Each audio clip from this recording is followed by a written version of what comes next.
الہی زندگی کی کامیابی سے اگر ڈال دے گا اور یوں کہے گا محشر میں یہ تیری دعا اور اس کا یہ نتیجہ، اس کا یہ ثمرہ اور اس کی یہ کامیابی، تو وہ کہے گا اللہ کا ساری دعائیں تو میری قبول ہی نہ کرتا، آج کے لیے رکھ لیتا۔ کس بات کو میرے آقا نے نہیں سمجھایا؟ مایوسی کا کوئی پہلو نہیں۔ مایوسی وہاں ہو جو فقیر ہو، بادشاہ سے محروم ہو جائیے، جی ہاں اپنے ماں باپ کی جائیدادوں سے مایوس ہو جائیے، اس کی خالق کی ادا سے مایوسی کیسی، اس عطا سے مایوسی کیسی؟ یہ وہ رات ہے، جی ہاں وہ رات ہے اللہ رب العزت نے اس کو ایسی چیزوں سے مزین کیا ہے، یعنی براہ راست اپنی ذات کو استعمال کیا ہے، براہ راست اپنی ذات کو استعمال کیا، نہ جبریل کو بھی استعمال نہیں کیا۔ اللہ اکبر کبیرہ، براہ راست خود آواز لگاتے۔ کیسی آواز ہوگی کوئی سن لے تو، اللہ اکبر، مثال نہیں دی جا سکتی۔ تخلیق ظاہر کروں، جب داؤد علیہ السلام کی آواز آتی تھی، سنو، پانی تھم جاتا تھا۔ لہن میں یہ مقام تھا، پانی تھم جاتا تھا۔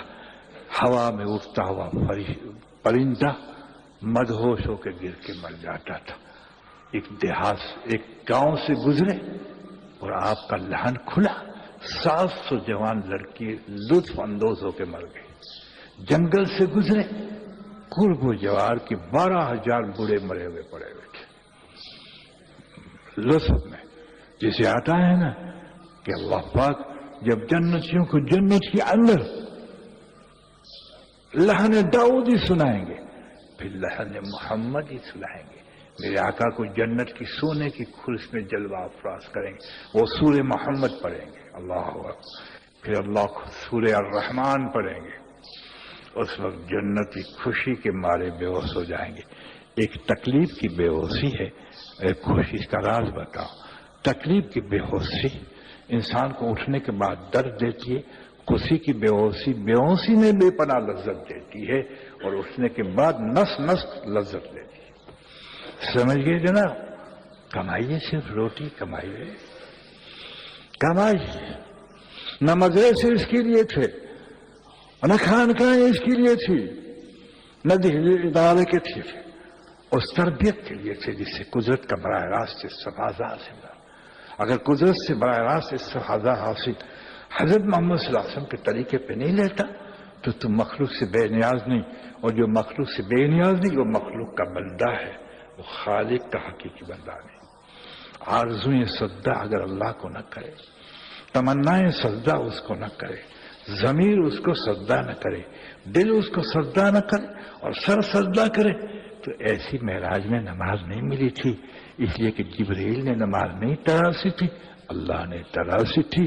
یہ وہ امر ہے جس کی ذات سے نکلا، جتنا اللہ کا درجہ ہے اتنا اللہ کے امر کا درجہ ہے، اس کے حکم کا درجہ ہے۔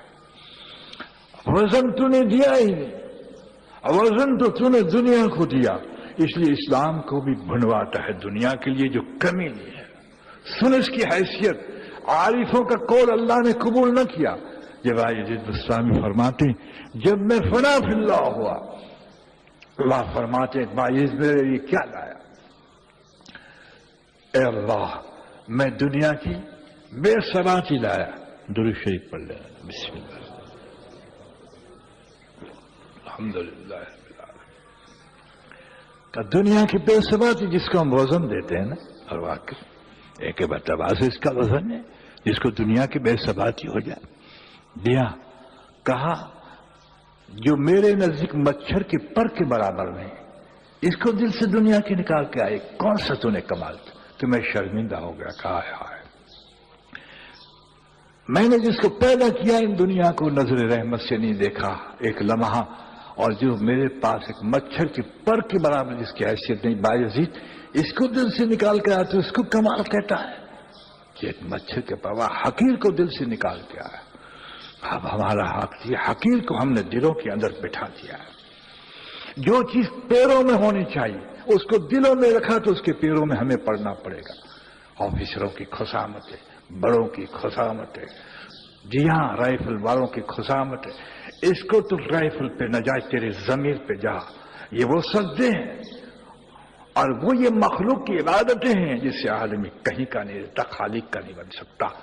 اس لیے اللہ نے یہ موقع دیے ہیں، یہ موقع دیے کہ یہ ایسی راتیں میں امت محمدیہ کے لیے مرتب کروں جو میرے محبوب صلی اللہ علیہ وسلم کے اعمالوں کو دیکھ کر حقیقت پہ یہ پہنچ جائے، حقیقت پر پہنچ جائے. الحمدللہ. اس لیے دیکھ لیجئے سجدے کے اندر میں نے کہا کیسی بات کہی کہ میرے خیال کا سجدہ اس سبھی برات نے کیا، میرا خیال بھی سجدہ کرتا ہے، میرا ضمیر بھی سجدہ کرتا ہے، میرا دل بھی سجدہ کرتا ہے. پھر سر کے بارے میں سجدہ نہ کہا میرا سر پیشانی تیرے آگے میں رگڑتا ہوں اور تو ہی صرف سجدے کا سزاوار دیا. لیکن جب انسان محاسبہ نہیں لیتا تو اپنے معاشری مذہب کے اعتبار سے مطمئن ہو جائے اسلام سچا ہے. تو سچا ہے عثمان، تو سچا ہے. سچے نے تجھے سچا نہیں بنایا تو بدنام نہ کر اسلام. اگر اسلام سچا ہے تو پھر تم بھی سچا ہونا چاہیے. یقین اگر صادق ہے تو دل بھی سچا ہونا، اس لیے کہ یقین کا مقام دل ہے، یقین کا مقام دل ہے. اور دل سچائی نہ پکڑے تو تم کھوٹا ہے. پھر انقلاب نے جو دل میں آ جاتا ہے وہی انقلاب پیدا کرتا ہے. اس لیے دل کے لیے یقین دیا، یقین ذہن کے لیے نہیں دیا. یقین کا علم ذہن کو سمجھنے کے لیے دیا، زبان کی نوک پہ چڑھا کر دل میں راسخ کر دے، تصدیق کر دے، تصدیق کر دے. اور تجھے پتا ہے زبان پہ گھر پہ پیدا ہو کے چڑھ جاتا ہے اور دل میں بڑی محنت کے بعد بیٹھتا ہے. جو دل میں بیٹھا ہوا ہے وہی سب کچھ ہے. اگر دنیا کی بڑائی بیٹھی ہوئی ہے تو آخرت بے حیثیت ہے. اور اس کی دلیل یہ ہے کہ تم آخرت پر دنیا کو ترجیح دے گا، آگے اپنے آپ کے اسلام کی چھاپ کو نہ بنوا، وہ کام نہیں آئے گی. سیدہ فاطمہ کو کچھ کام نہیں آئے گا. جیسے حضور صلی اللہ علیہ وسلم فرمایا بیٹی اس پر نہ جانا کہ تیرا باپ سید الزمان اور سید رحمت اللہ عالمین آخر زمان نبی ہے. میں جو ضابطہ لایا ہوں اس کو اپنانا. دیکھا اس پر نہ جانا کہ تیرا نبی خاتم النبی، تیرا باپ خاتم النبی. کیوں کہا؟ کیوں کہا؟ اس کے پتہ تھا کو اللہ نے علم دیا تھا امت ناز پہ جائے گی، نیاز پہ نہیں جائے گی. اتنے بڑے نبی ہمیں کیا پرواہ ہے. تو کتابوں کو اٹھا کے دیکھ، اہل اللہ کے تذکروں کو دیکھ کہ جنہوں نے کلمہ پڑھا وہ کیسے کامیاب ہوئے، ناکام ہوئے. اللہ اکبر کبیرہ. حضرت واقع رحمت اللہ علیہ فرماتے ہیں، یعنی پند نامے میں حضرت فرید العطار رحمت اللہ علیہ لکھتے جو فارسی پد میں، ایک تو فرید گنجی شکال جو ہے پنجاب میں، یہ فرید العطار رحمت اللہ علیہ. حضرت واقع رحمت اللہ علیہ کو کسی نے خواب میں دیکھا رو رہے. کہا آپ تو بزرگ مسحور تھے، اہل اللہ کی جماعت میں شامل تھے، آپ کا یہ حال کہ نہیں مجھے اللہ نے بخش دیا. کہ پھر کیوں روتے ہو؟ کہ اس لیے روتا ہوں کہ 10 جنازے مسلمان کے آئے ہیں، اللہ نے مجھے خبر دی ورا کہ 10 کافروں کے مرے. حضرت ابو الدرداء فرماتے جس نے اپنے ایمان کی حفاظت نہیں اللہ اس کا ایمان چھین دے گا. ہمارے پاس کتنا ایمان ہے، جیب کو نہ ٹٹول. کتنے پیسے، مفلس ہے تو. جس کے پاس کروڑ روپے ایمان کی طاقت نہیں وہ مفلس ہے. اتقا تک جو پہنچتا ہے تقوی کے معیار ہیں. تقوی جزء ایمان ہے. زیادہ تقوی ہوگا تو ایمان طاقتور ہوگا، اللہ سے زیادہ محبت ہوگی، یہ جزء ایمان ہے، طاقتور ہوگا. جیب کو کیا ٹٹولتا ہے عثمان؟ دل کو ٹٹول، دل کو ٹٹول. ظاہری شکل تو بنا دیتا ہے تو دیکھنا اس داڑھی پہ تو عزت دنیا دینداروں سے لیتا ہے تو ریاکار ہے. یہ داڑھی کام نہیں آئے گی. اور یاد رکھیے دل اگر مخلوق کا آسنا ہے تو ہر عمل ریاکاری پہ بن جائے گا. شہید بھی جنت میں نہیں جاتا. حدیث میں آتا ہے جب شہید اللہ کے سامنے آئے گا صرف اس کو تاثر مخلوق کا تھا کہ لوگ مجھے مالدار بہادر کہے. اللہ نے کہا تجھے کہہ دیا اس کو اوندھے میں جنت میں ڈال دو.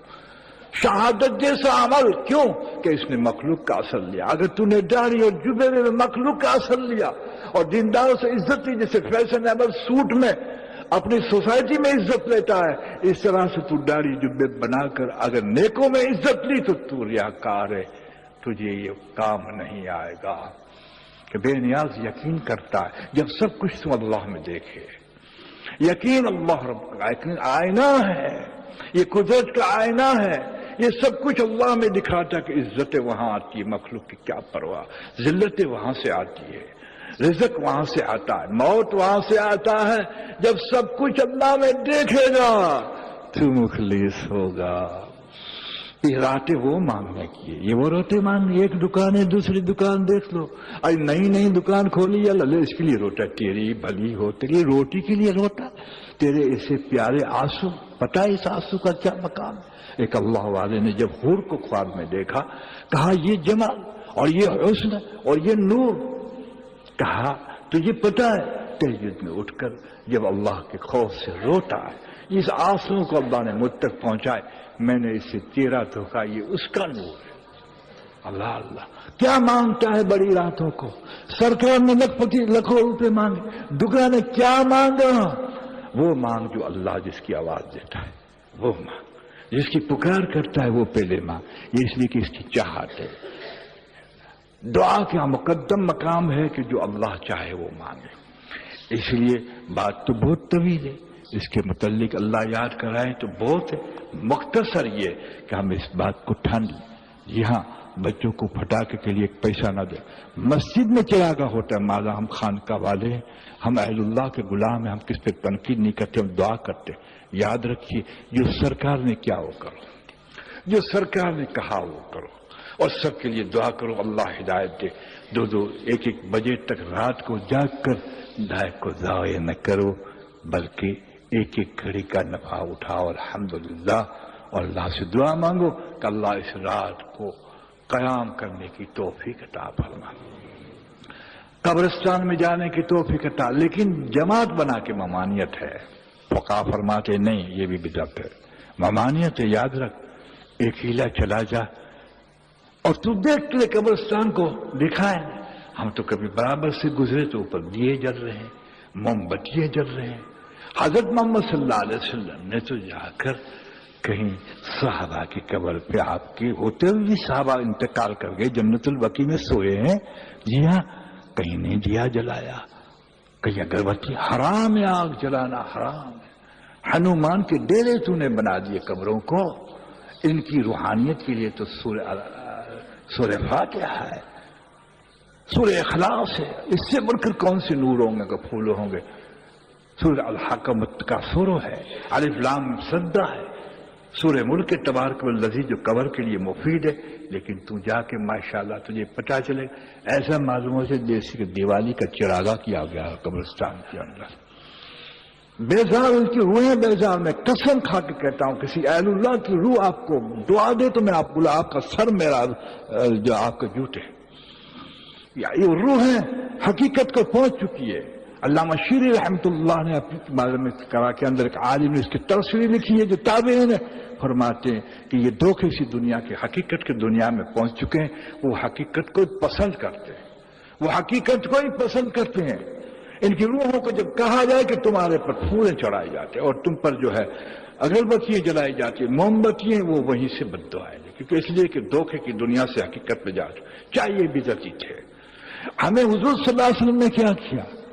عبرت کے لیے بھیجا، ماشاءاللہ مغفرت کی دعا ان کے لیے ماشاءاللہ آتا ہے کہ تم جا کر السلام علیکم یا اہل